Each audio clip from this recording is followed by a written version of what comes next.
এই দোয়া কবুলের গল্পটি আপনাদের সবাইকে দোয়া করার প্রতি আরও বেশি উৎসাহ দেবে। দোয়া করতে করতে যারা ক্লান্ত হয়ে গিয়েছেন, এত দোয়া করেও দোয়া কবুল হচ্ছে না, আজকের এই দোয়া কবুলের গল্পটি আপনারা মনোযোগ সহকারে কয়েকবার শুনুন। এত সুন্দর একটি দোয়া কবুলের গল্প যা আগে আপনি কখনো শোনেননি। এই দোয়া কবুলের গল্পটি শুনলে আল্লাহ তাআলার প্রতি ভরসা বাড়বে এবং দোয়া করার প্রতি আগ্রহ বাড়বে। দোয়া যে সত্যি কবুল হয়, আল্লাহ তাআলা যে বান্দার ডাকে সত্যি সাড়া দেন, বান্দা যেটা চান আল্লাহ তাআলা যে সত্যি সেটা দেন, এই দোয়া কবুলের গল্পটি শুনলেই সেটা বুঝতে পারবেন। তো চলুন আর কথা না বাড়িয়ে দোয়া কবুলের গল্পটি আমরা শুনে আসি। এই দোয়া কবুলের গল্পটি আমাদের একজন নিয়মিত ভিউয়ার্সের দোয়া কবুলের গল্প, আর এই দোয়া কবুলের গল্পটি তিনি আমাদেরকে ইমেলের মাধ্যমে শেয়ার করেছেন, আর সেটা আমি খালিদ হাসান আপনাদেরকে হুবহু পড়ে শোনাবো ইনশাআল্লাহ। আপনিও চাইলে আপনার বাস্তব জীবনের দোয়া কবুলের গল্পটি আমাদের সঙ্গে শেয়ার করতে পারেন আমাদের ইমেল আইডির মাধ্যমে। আমাদের ইমেল আইডি হলো khalid695@gmail.com। এটা আমরা ডেসক্রিপশনেও লিখে দিচ্ছি। দোয়া কবুলের গল্পের শুরুতে তিনি আমাদেরকে সালাম দিয়েছেন, আসসালামু আলাইকুম। ওয়ালাইকুম আসসালাম ওয়া রাহমাতুল্লাহ। এরপরে তিনি লিখছেন, আমি সারা রমজান মাসে আল্লাহর কাছে দিনদার জীবন সঙ্গে চেয়ে দোয়া করেছি।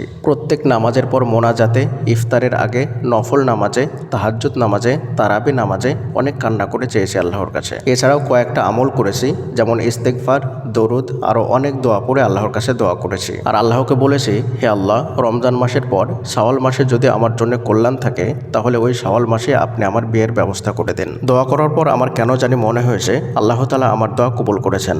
তারপর 3 এপ্রিল 14 শাওয়াল শুক্রবার ফজরের পর আল্লাহকে বললাম, আল্লাহ, এই শুক্রবারে তুমি আমার দোয়া কবুল করে নাও, আর আজকে আমাকে একটা সুসংবাদ দাও। সেদিন বিকেলে আসরের নামাজের আগে আমার জন্য একটা ভালো প্রস্তাব আসলো। ছেলেটা খুব দিনদার, ঢাকায় জব করে এবং তার পরিবারেরও সবাই অনেক দিনদার। আমি অবাক হয়ে গেছি যে আল্লাহ এত তাড়াতাড়ি আমার দোয়া কবুল করে নিল। ছেলের বাসায় সবাই রাজি এবং আমাদের বাসায় সবাই রাজি, আলহামদুলিল্লাহ। সবাই আমাদের জন্য দোয়া করবেন। প্রিয়দিনী ভাই এবং বোনেরা, এই দোয়া কবুলের গল্পটি কয়েক মাস আগের দোয়া কবুলের গল্প, মানে রমজানের পরের দোয়া কবুলের গল্প, কিন্তু আমাদের শেয়ার করতে একটু লেট হয়ে গেল আপনাদের সঙ্গে। যেহেতু অনেক দোয়া কবুলের গল্প আমাদের কাছে আসে, তো পরপর আমরা দোয়া কবুলের গল্পগুলো এভাবেই পড়ে শোনাই। সেক্ষেত্রে আপনারা হয়তো অনেক সময় ভাবেন যে আপনাদের দোয়া কবুলের গল্পগুলো হয়তো শেয়ার করা হয় না বা হবে না, এমনটা কখনোই ভাববেন না। ইনশাআল্লাহ সবার দোয়া কবুলের গল্পগুলো আমরা শেয়ার করব, পরপর শেয়ার করব, একটু লেট হতে পারে। হতাশ না হয় আপনারা অবশ্যই আপনাদের দোয়া কবুলের গল্পগুলো আমাদের সঙ্গে শেয়ার করবেন। কখনো কখনো 1-2 মাস লেট হয়ে যায়, তবে বেশি লেট হয়ে গেলে পুনরায় আবার আপনাদের দোয়া কবুলের গল্পটা আমাদের সঙ্গে ইমেলের মাধ্যমে শেয়ার করবেন।